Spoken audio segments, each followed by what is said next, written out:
Hello world. तो स्वागत है आपका हमारे चैनल पे। तो आज की इस वीडियो में हम देखने वाले हैं सी प्लस प्लस कॉमेंट्स के बारे में। हम इस वीडियो में जानेंगे कि हम सी प्लस प्लस में कॉमेंट्स कैसे लिखते हैं। तो चलिए बिना टाइम वेस्ट किए हम टॉपिक को स्टार्ट करते हैं। तो कॉमेंट्स से तो आप सभी लोग फैमिलियर होंगे। आप लोग सोशल मीडिया पे जब देखते हैं वीडियोज़ वगैरह या यूट्यूब पे भी अगर वीडियोज़ देखते हैं तो वहाँ भी आप सब कॉमेंट्स तो ज़रूर देखे होंगे। जब भी कोई यूट्यूब पे कोई कंट्रोवर्सी होती है तो आप सबसे पहले कहाँ जाते हैं? आप सबसे पहले जाते हैं कमेंट्स में सबके रिएक्शंस पढ़ने। और फिर आपको अगर कोई अपना रिएक्शन देना होता है तो आप उसे कमेंट डाउन करते हैं। तो आप सब कोई कमेंट्स तो फैमिलियर है, बट क्या आप जानते हैं कि प्रोग्रामिंग में भी कमेंट्स होते हैं? चलिए इस वीडियो में हम यही देखने वाले हैं कि प्रोग्रामिंग में कमेंट्स क्या होते हैं और हम उनको कैसे यूज़ करते हैं अपने प्रोग्राम को बेटर तरीके से अंडरस्टैंड करने के लिए। चलिए हम इसको स्टार्ट करते हैं। देखिए सबसे पहला क्वेश्चन आपके सामने आता है, व्हाट आर कमेंट्स? तो कमेंट्स क्या है? Comments are pieces of code that are not executed by the compiler. तो ये वर्ड पे आपको हाईलाइट करना है, इंपॉर्टेंस देना है किस पे? Not executed by the compiler. ये जो फ्रेज दिख रहा है आपके सामने, इसका मतलब क्या है कि आप कमेंट को क्यों यूज़ करोगे? आप कमेंट को यूज़ करोगे अंडरस्टैंडिंग के पर्पज से। ये आपका कोड का पार्ट, ये आपका कोड का पार्ट नहीं है, ये आपके लिए है अंडरस्टैंडिंग के लिए। कंपाइलर जब आपका प्रोग्राम को एग्जीक्यूट करेगा, यानी कि पहला स्टेप में क्या करता है कंपाइलर? कंपाइल करता है। तो उस टाइम वो कमेंट को क्या करेगा? वो कमेंट को इग्नोर करेगा। वो उसको प्रोग्राम का पार्ट कंसीडर नहीं करता है, उसको इग्नोर करता है। तो आपने जो भी कमेंट लिखा है कंपाइलर उसे क्या करता है? उसे इग्नोर करता है, उसे वो as a part of code consider नहीं करता है। फिर हम कमेंट यूज़ क्यों करते हैं? फिर हम लिखते ही क्यों हैं? देखिए, they are used to explain the code, document algorithms and identify variables. तो हमें अपने आप को कुछ समझाना है प्रोग्राम में। जैसे मान लीजिए आपने कुछ बहुत कॉम्प्लेक्स सा कोड लिख दिया, ठीक है, आपने बहुत कॉम्प्लेक्स सा प्रोग्राम लिखा है आपने, तो आपको उसे खुद को समझाना है अगर, या किसी और को। मान लीजिए आप कोई ग्रुप वाले प्रोजेक्ट पे काम कर रहे हो, ठीक है, जिसमें मान लीजिए मल्टीपल प्रोग्रामर्स उस पर काम कर रहे हैं। तो मान लीजिए आपको कोई एक पर्टिकुलर पार्ट दिया गया कोड करने के लिए, ठीक है।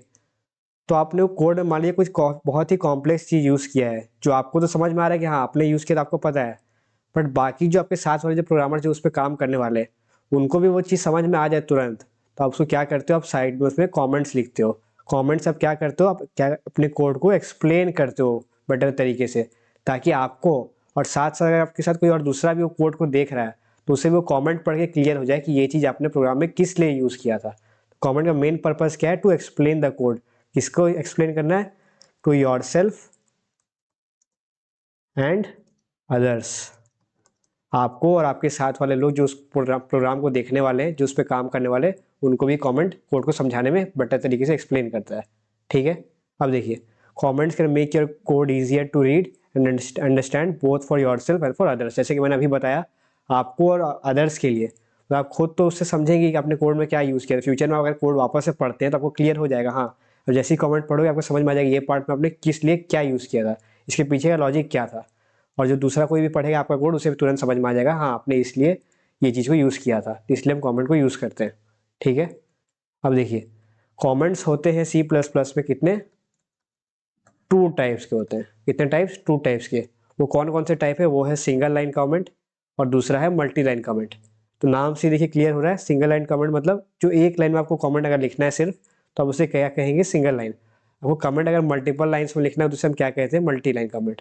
तो चलिए हम डायरेक्ट रेपलेट पे चलते हैं और इसे कोड करके देखते हैं कि हम सिंगल लाइन कमेंट कैसे देते हैं और मल्टी लाइन कमेंट कैसे देते हैं। चलिए हम डायरेक्ट इसे कोड करते हैं अब। तो चलिए हम एक नया फाइल बनाते हैं। इसका नाम हम क्या देंगे? इसका नाम हम देते हैं P002.cpp। तो हमने P002 क्यों नाम दिया? क्योंकि हमारा दूसरा फाइल होने वाला है सी प्लस प्लस का। और इसका CPP का मतलब सब जानते होंगे अभी तक। .cpp क्या है? ये एक एक्सटेंशन है। ये क्या डिनोट करता है? ये डिनोट करता है कि आपने एक सी प्लस प्लस का फाइल क्रिएट किया है, ठीक है। चलिए हम सबसे पहले अपना बॉयलर प्लेट जो है, क्योंकि ऐसा कोड होता है पार्ट ऑफ कोड जो हर प्रोग्राम में लिखते हैं, वो पहले लिख लेते हैं। तो वो क्या होता है? Hash include iostream using name space standard int main. फिर हम लास्ट में क्या लिखते थे? मेन फंक्शन का लास्ट में हम लिखते थे रिटर्न 0। और फिर उससे पहले अपना जितना भी जो मेन हमारा प्रोग्राम है वो हम यहाँ पे लिखने वाले हैं। तो इस प्रोग्राम में हम क्या देखने वाले, इस प्रोग्राम में हम देखने वाले दो टाइप के जो कमेंट्स होते हैं। तो पहला टाइप का कमेंट क्या था, पहला टाइप का कमेंट था आपका सिंगल लाइन कमेंट। तो देखिए सिंगल लाइन कमेंट हम कैसे देते हैं, आपको क्या करना होगा, आपको देना होगा दो फॉरवर्ड स्लैश, तो आपको डबल फॉरवर्ड स्लैश देना पड़ेगा। तो इसके बाद आप जो भी लिखेंगे एक लाइन के अंदर वो आपका क्या हो जाएगा, वो आपका हो जाएगा सिंगल लाइन कमेंट। चलिए मैं एक कमेंट लिखता हूँ, this is a single line comment. तो ये आपका क्या हो गया, ये आपका सिंगल लाइन यानी कि एक लाइन में लिखा हुआ कमेंट हो गया।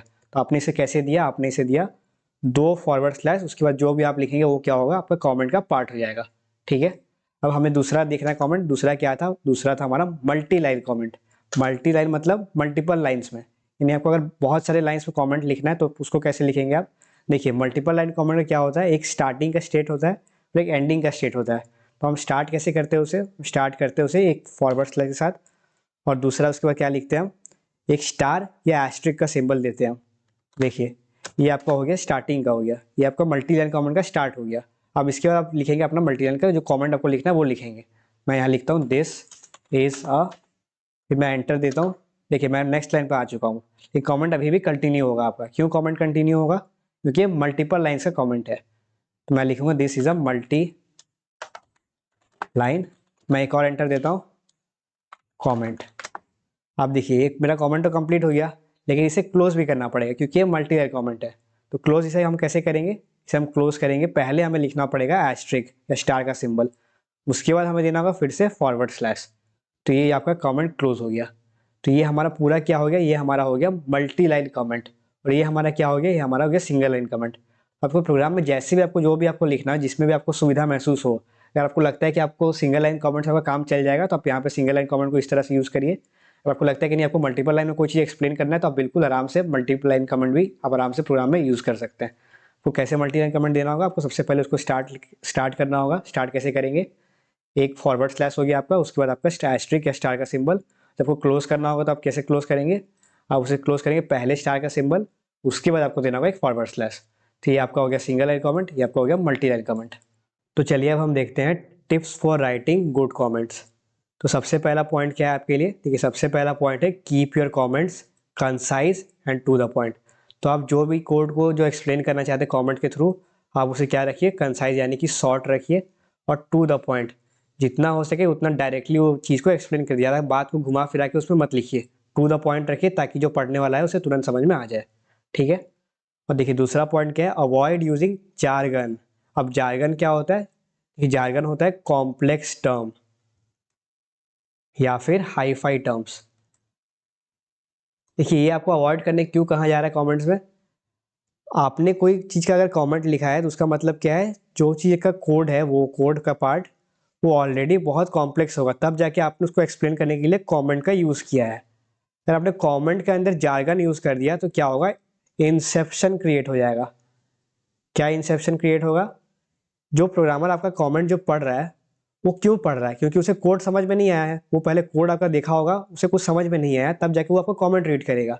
अब मान लीजिए आपने कमेंट में बहुत ज़्यादा हाई फाई या कॉम्प्लेक्स टर्म्स का यूज़ कर दिया है, तब क्या होगा, उसे कमेंट भी समझ में नहीं आएगा, तब वो कमेंट समझने के लिए फिर डिक्शनरी खोलेगा। तो ये क्या हो गया, इससे इंसेप्शन क्रिएट होगा, फिर फायदा क्या होगा कमेंट लिखने का। इसलिए आप ट्राई करिए कि जितना सिंपल वर्ड हो सके उतना सिंपल वर्ड का यूज़ करिए समझाने के लिए। और दूसरा क्या आपको अवॉइड करने के लिए कहा जा रहा है, दूसरा आपको कहा जा रहा है एब्रिविएशन यानी कि शॉर्ट फॉर्म्स। तो आजकल देख सकते हैं आपको लोग कि शॉर्ट फॉर्म यूज़ करने का ट्रेंड चल चुका है। तो आपको शॉर्ट फॉर्म कमेंट्स में यूज़ नहीं करना है। क्यों यूज़ नहीं करना है, देखिए मैं एग्जांपल देता हूँ। जैसे हमने फर्स्ट लेक्चर में देखा था एक शॉर्ट फॉर्म जो कि था GPPL। अगर आपको याद होगा तो इसका फुल फॉर्म क्या था, इसका फुल फॉर्म था जनरल पर्पस प्रोग्रामिंग लैंग्वेज।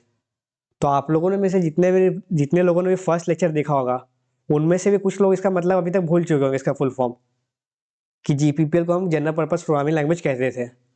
तो अगर मान लीजिए आपने ऐसा कुछ शॉर्टकट को, शॉर्ट वर्ड को आपने क्या किया, आपने कमेंट में यूज़ कर दिया, तो जो दूसरा पर्सन आपका प्रोग्राम पढ़ेगा वो क्या होगा, वो हो जाएगा कंफ्यूज। वो हो सकता है कि GPPL जो उसका फुल फॉर्म है यानी कि जनरल पर्पस प्रोग्रामिंग लैंग्वेज, उसका मतलब तो वो जानता हो, बट उसे उस टाइम GPPL पढ़ते समय स्ट्राइक ना करे कि इसका फुल फॉर्म क्या था, या फिर वो कुछ और भी अज्यूम कर सकता है। तो उससे वो आपको कन्फ्यूजन वाला स्टेट में आप उसे ले जाएंगे, फिर कमेंट का मतलब ही क्या रह गया, तो कन्फ्यूज हो गया, फिर फायदा क्या होगा कमेंट लिखने का। इसलिए आपको ट्राई करना है कि जो हाई फाई टर्म्स है या फिर जो शॉर्ट फॉर्म्स वाले टर्म्स है जैसे कि GPPL वगैरह हो गए, वो सब आपको कमेंट्स में यूज़ नहीं करना है, जिससे कि आपका जो कमेंट जो पढ़े उसको कोई दिक्कत या कन्फ्यूज़न ना आए, फिर नहीं तो फ़ायदा ही नहीं रहेगा कमेंट्स लिखने का, ठीक है। और तीसरा पॉइंट आपसे क्या कहा जा रहा है, use comment to explain complex code. ये तो बहुत ही ऑब्वियस पॉइंट है, आपको हर एक लाइन जो कोड का लिख रहे हैं आपको उसके लिए कमेंट नहीं लिखना है। जो चीज़ बहुत ऑब्वियस है, जो बहुत ही आराम से सब कोई समझ सकता हो, आपको उसको कमेंट नहीं लिखना है। ये नहीं कि आप प्रोग्राम को हर लाइन के लिए, हर एक लाइन के लिए एक कमेंट लिखने लगे, नहीं, आपको वो नहीं करना है। उससे आपका क्या होगा, कोड बिना मतलब का क्या होगा, मेसी हो जाएगा। वो कोड को ज़्यादा मेसी नहीं रखना है, क्लीन एंड नीट रखना है। तो उसके लिए आप जहाँ कॉम्प्लेक्स कोड आए वहीं पे उसको समझाने के लिए आप क्या करिए, कमेंट्स का यूज़ करिए, ठीक है। तो ये 3 पॉइंट्स आपको ध्यान में रखना है गुड कमेंट्स के लिए। तो आपको वीडियो कैसा लगा वो हमें आप कमेंट्स डाउन करके बताइए। अगर कोई भी फीडबैक या डाउट हो तो आराम से कमेंट्स में लिखिए उसे। और आपको वीडियो अगर अच्छा लगा हो तो ज़रूर से वीडियो को लाइक कर दीजिए, चैनल को सब्सक्राइब भी कर दीजिए और इस वीडियो को अपने दोस्तों के साथ शेयर करिए ताकि उनको भी क्वालिटी और अच्छा कंटेंट मिल पाए। तो धन्यवाद आपका वीडियो देखने के लिए। हम मिलते हैं आपसे नेक्स्ट लेक्चर में।